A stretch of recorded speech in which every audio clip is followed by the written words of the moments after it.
ఆరాధనా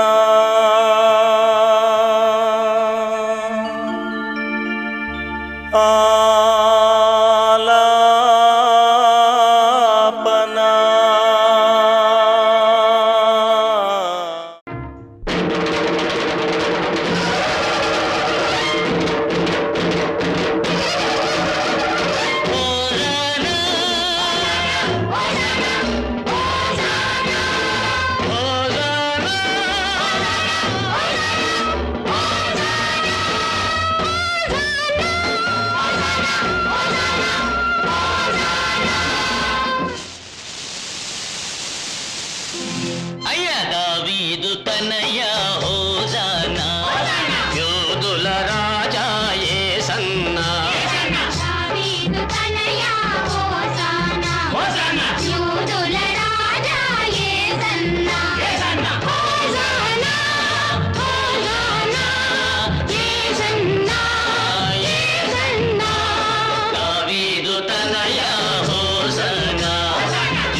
పిల్లలు పెద్దలు జగమంతా నీకై వేచెను బ్రతుకంతా దావీదు తనయా హోసన్నా యూదుల రాజా యేసన్నా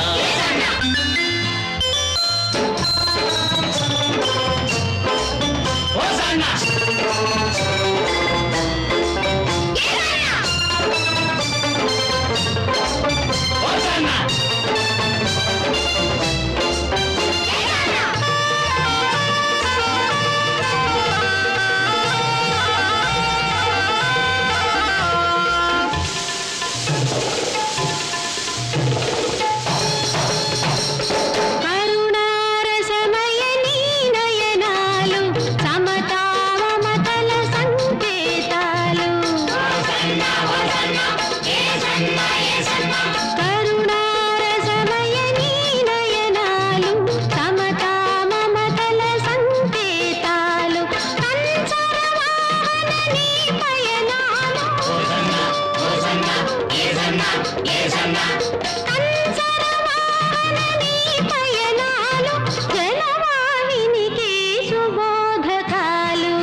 కారణ జన్ముడైన యేసుక్రీస్తు ఉన్నతమైన శ్రేష్టమైనటువంటి నామములో మీ అందరికీ వందనాలు తెలియచేస్తూ ఉన్నాం.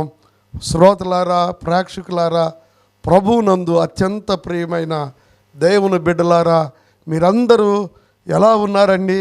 మీ అందరిని బట్టి నేను చాలా ఎక్కువ ప్రార్థన చేస్తూ ఉన్నాను.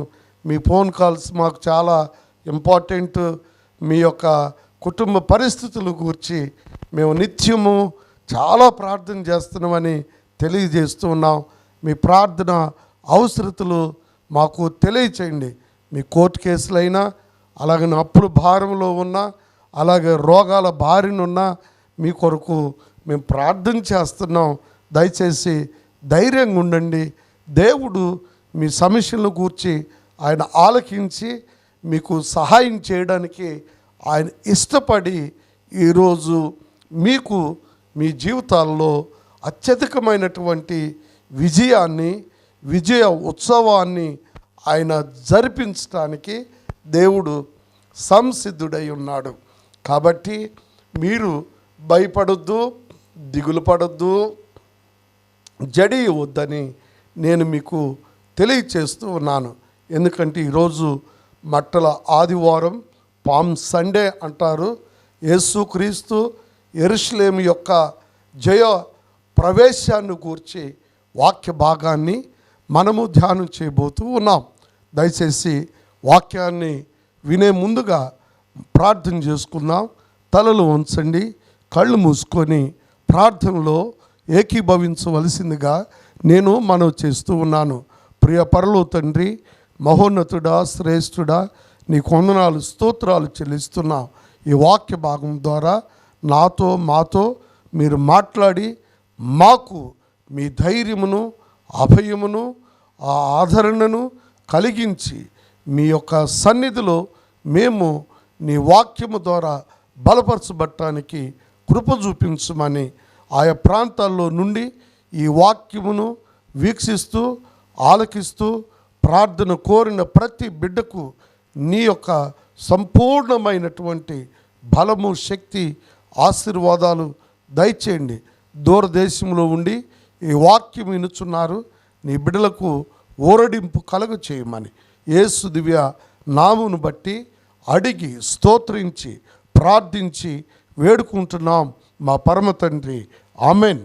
ప్రియ దేవుని బిడ్డలారా, ఈ యొక్క మట్టల ఆదివార దినమందు దేవుని యొక్క వాక్య భాగము అనగానే యేసుక్రీస్తు 33.5 సంవత్సరముల యొక్క తన పరిచర్య ధర్మమును నిర్వర్తించి ఆయన వచ్చినటువంటి పనిని నెరవేర్చడానికి యెరూషలేము యొక్క జయ ప్రవేశమును యేసు ప్రభువారు జరిగిస్తూ ఉన్నారు. ఈ వాక్య భాగములు పరిశుద్ధ లేఖన భాగముల్లోని మత్తయి శుభవార్త 21వ అధ్యాయము 1 నుండి 11 వచన భాగముల్లోను, అలాగనే మార్కు సువార్త 11వ అధ్యాయము 1 నుండి 11 వచన భాగాలు, అలాగే లూకా సువార్త 19వ అధ్యాయము 28వ వచనము నుండి 40 వచన భాగాల్లోను, యోహాను శుభవార్త 12వ అధ్యాయము 14 నుంచి 15 వచన భాగాల్లో 4 సువార్తికులు అనగా మత్తయి, మార్కు, లూకా, యోహాను, ఈ 4 సువార్తికులు సమదృక్పథముతో సమానముగా యేసుక్రీస్తు యొక్క జయ ప్రవేశమును గూర్చి చాలా చక్కగా వివరించారు. మార్కు సువార్త 11వ అధ్యాయాన్ని మనం చదువుతూ ఉంటున్నప్పుడు యేసు ప్రభు యెరూషలేము యొక్క జయ ప్రవేశము అనేటువంటి పదము పలకడానికి ఎన్నో కారణాలు ఉన్నాయి. అందులో మొదటిగా జయ ప్రవేశము అంటానికి మొదటి కారణం ఏంటంటే, పాపము మీద జయమును సాధించుటకు యెరూషలేములో యేసు ప్రభు సిలువ వేయబట్టం కొరకు ఈయన యెరూషలేము జయ ప్రవేశము జరిగిస్తూ ఉన్నారు. రెండోది, యేసు క్రీస్తు పాప క్షమాపణను అనుగ్రహించటానికి ఈయన జయప్రవేశము చేస్తూ ఉన్నారు.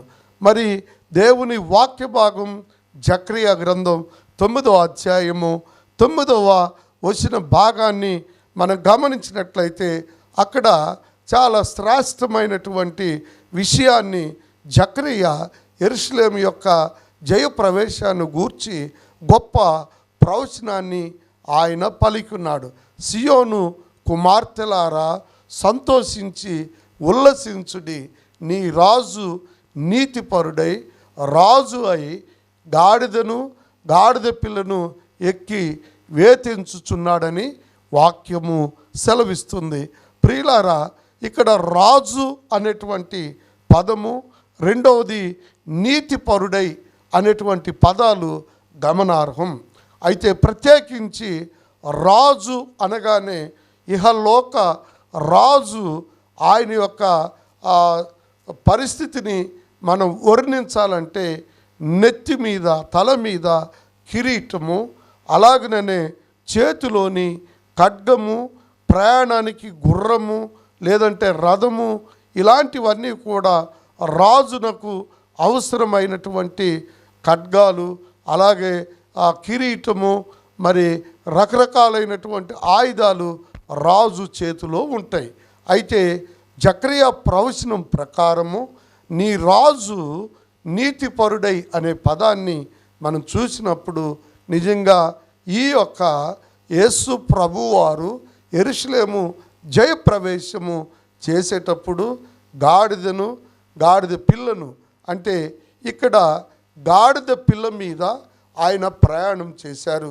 యూదుల వయస్సు క్యాలెండరు లేదనంటే యూదుల యొక్క ఆచార ప్రకారము మరి పెద్దవారు అనంటే 40 సంవత్సరములు దాటినటువంటి వారు, 40 సంవత్సరాలు తక్కువ ఉన్న వారిని యువకులు అనేటువంటి పదాన్ని వాడుతూ ఉండేవారు. యేసు ప్రభు యొక్క వయసు 33.5 సంవత్సరాలు కాబట్టి ఆయన యువకుడని వాక్యము సెలవిస్తుంది.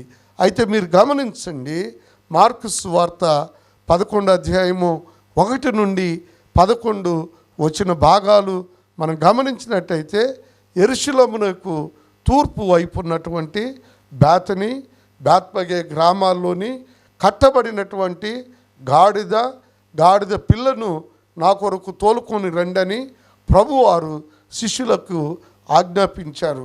ప్రియ దేవుని బిడ్డలారా, పరిశుద్ధ బైబిల్ గ్రంథాన్ని మనము పరిశీలన చేసినప్పుడు గ్రంథంలోని బైబిల్ గ్రంథంలో 4 రకములైనటువంటి గాడిదలను గూర్చి వ్రాయబడి ఉన్నది. మొదటిగా దేవుని వాక్య భాగములోని మరి మొదటిది ఉరి తప్పించినటువంటి గాడిద, ఇది బిలామునకు సంబంధించింది. రెండోది ఉరి తీపించినటువంటి గాడిద, ఇది అబ్షాలోము యొక్క గాడిద.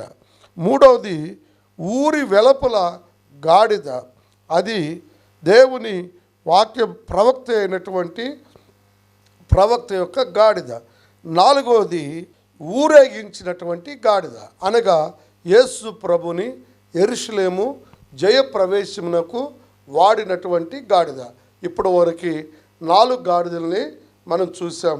ఒకటి ఉరి తప్పించిన గాడిద, రెండోది ఊరి తీపించినటువంటి గాడిద, మూడవది ఊరి వెలుపల గాడిద, నాలుగవది ఊరేగించినటువంటి గాడిద. అయితే ఈ యొక్క గాడిదను గూర్చి వాక్యము లేదంటే లోకము మనకేం చెబుతుందంటే, ఈ గాడిద అనేటువంటిది బలహీనమైనది, తృణీకరింపబడింది. మూడవదిగా బరువులు మోయడానికి ఉపయోగించేటువంటి గాడిద.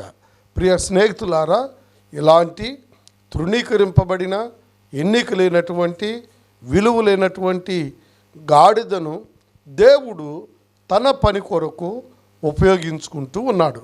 ప్రియ స్నేహితులారా, ఈనాడు మనము దేవుని యొక్క పరిచర్య ధర్మమునకు పిలువబడ్డాము, దేవుని యొక్క సన్నిధికి పిలువబడ్డామనంటే మనకున్న విద్య కానీ, మనకున్నటువంటి అందము కానీ, మనకున్నటువంటి అర్హతను బట్టి దేవుడు మనలను పిలవలేదు. కారణం ఏంటో తెలుసా?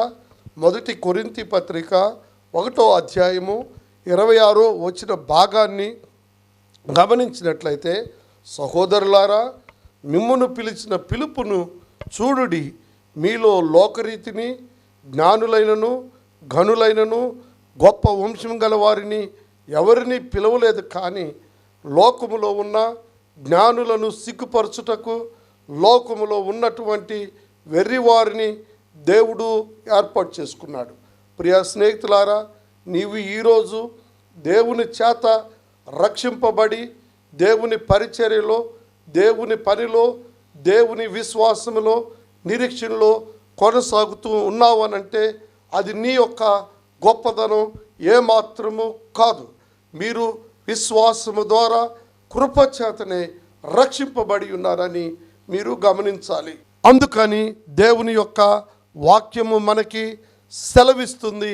కారణం ఏంటంటే, ఎన్నిక లేనటువంటి గాడిదను దేవుడు వాడుకున్నాడంటే, ఈ యొక్క సమాజంలో అన్ని యోగ్యతలు కలిగినటువంటి నిన్ను దేవుడు ఎందుకని వాడుకోవడం లేదో ఒక్కసారి ఆలోచన చేస్తున్నావా? ప్రభువా, నీ పని కొరకు, నీ పరిచర్య ధర్మం కొరకు నన్ను, నా కుటుంబం, నా పిల్లల్ని, లేదంటే నాయన నీ పని కొరకు నా ధనము, నీ పని కొరకు నాకున్న తలాంతులు, నీ పని కొరకు నా సమయాన్ని వాడుకోవడానికి నన్ను యోగ్యమైనటువంటి వానిగాను, యోగ్యమైనటువంటి వ్యక్తిగా నన్ను చేయమని నీవు అడిగిన ఎడల నీకు, నీ కుటుంబానికి ఆ యోగ్యతను, అలాగనే ఆ యొక్క బహుమానమును దేవుడు నీకు, నీ కుటుంబానికి అనుగ్రహించబోతూ ఉన్నాడు. అయితే ప్రియ దేవుని బిడ్డలారా, ఎన్నిక లేని వారిని ఎన్నిక చేసేవాడు యేసు ప్రభువారు. అలాగే ఏకాంగులను సంసారులుగా చేసేవాడు యేసు ప్రభువారు. ఎన్నిక లేని వారికి ఎన్నికగా చేసి విలువ లేని వారికి విలువను సమకూర్చేది యేసు ప్రభు యొక్క శక్తి అయి ఉంటుంది.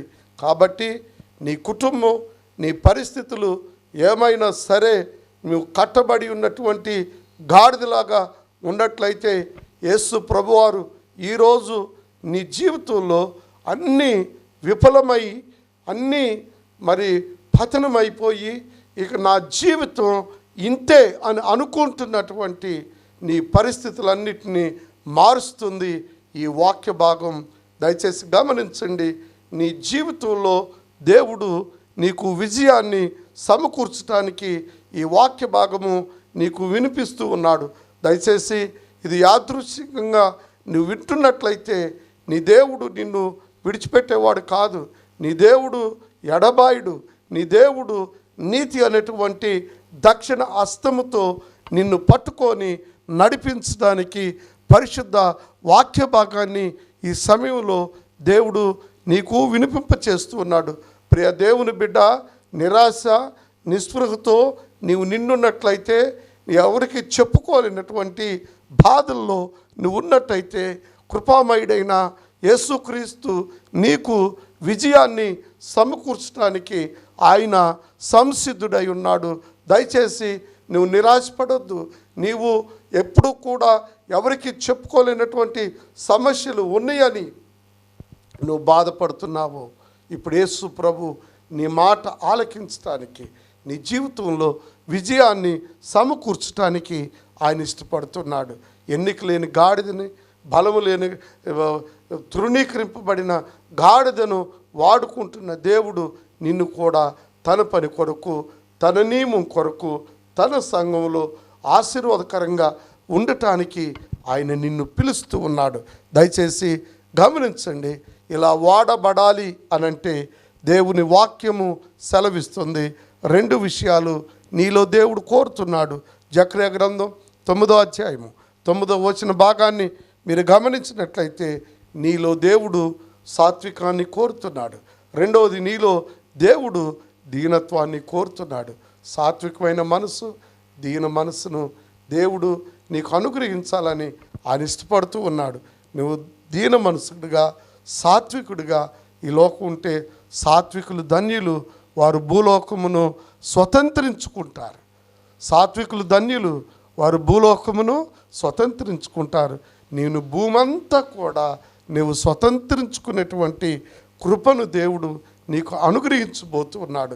కాబట్టి దేవుని వాక్యము సెలవిస్తున్నది, వారు నిజంగా సాత్వికము అలాగనే దీనత్వముతో ఎవరైతే ఉంటారో వారందరిని దేవుడు దీవిస్తాడు. ఇక్కడ ఈ గాడిదకు దేవుడు ఘనతనిచ్చి ఉన్నాడు. మూడవదిగా గాడిదకు దేవుడు ఘనతనిచ్చాడు. మీరు గమనించండి, లూకాసు వార్త 19వ అధ్యాయము 35వ వచనంలో మనం చూసినట్లయితే యేసు ప్రభువారు ఆ గాడిద మీద కూర్చున్నప్పుడు రెండు విషయాలు మనం గమనిస్తాం. ఒకటి, వారు దావీదు కుమారుడా జయము జయము అంటూ కేకలు వేశారు. రెండోది, ఆ గాడిదను నేల మీద నడవకుండా మట్టల మీదను బట్టల మీదను కొమ్మల మీద ఆయన్ని నడిపించినట్లు దేవుని వాక్యము సెలవిస్తున్నది. ప్రియ స్నేహితులారా, దయచేసి గమనించండి. దేవుని పరిశుద్ధ నామమును బట్టి మీకు మనవి చేస్తూ ఉన్నాను. ఈ యొక్క గాడిద మరి ఘనత రావటానికి గల కారణం యేసు ప్రభువుని బట్టి ఆ గాడిదకు ఘనత వచ్చింది.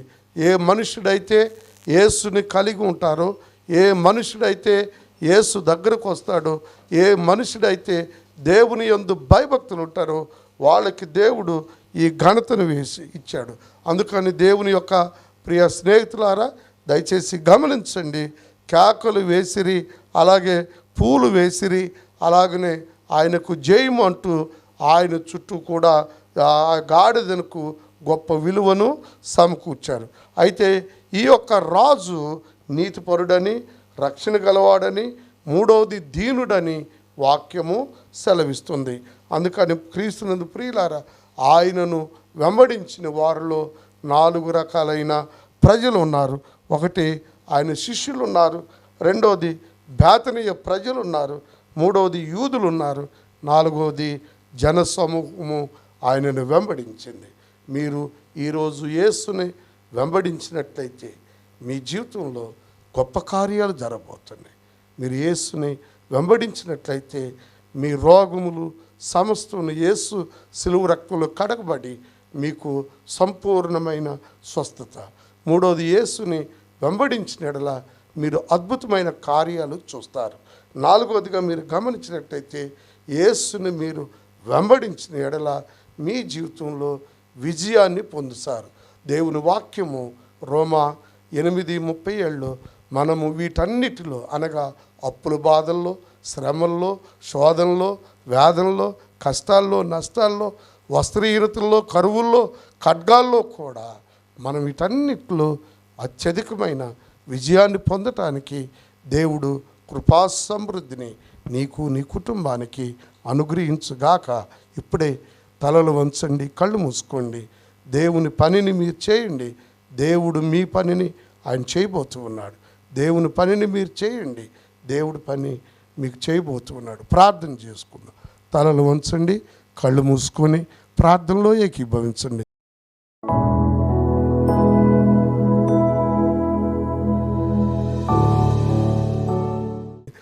ప్రియ పరలోకపు తండ్రి, మహోన్నతుడా, శ్రేష్ఠుడా, నీకు వందనాలు. ఈ పరిశుద్ధ దినమందు పరిశుద్ధుడు అయిన నీవు, పరిశుద్ధులమైన మాకు మీరు ఇచ్చిన శ్రేష్టమైన వాక్య భాగమును బట్టి నీకు వందనాలు. ప్రభువా, మీరు యెరూషలేము జయప్రవేశములో పాపానికి రక్షణ, విమోచన, పాపంపై విజయం, అలాగే నరకం మీద విజయాన్ని, మరణం మీద విజయాన్ని తీసుకురావటానికి యెరూషలేము జయప్రవేశం చేశారు. మా జీవితాల్లో పాపానికి, మరణానికి మేము భయపడుతున్న మాకు వాటిపై విజయాన్ని దయచేయండి. కృప చూపించండి. ప్రేక్షకులందరినీ మీరు దీవించండి. నాయన, వారి అప్పుల బాధలు జ్ఞాపకం చేసుకోండి. పిల్లల వివాహాలు జ్ఞాపకం చేసుకోండి. రాస్తున్న పరీక్షల్లో తోడై నడిపించండి. కోర్టు కేసుల కొరకు ప్రార్థిస్తున్నాం. ప్రభువా, సరైన న్యాయాన్ని జరిగించండి. కృప చూపించండి. నిరుద్యోగులను బట్టి ప్రార్థిస్తున్నాం.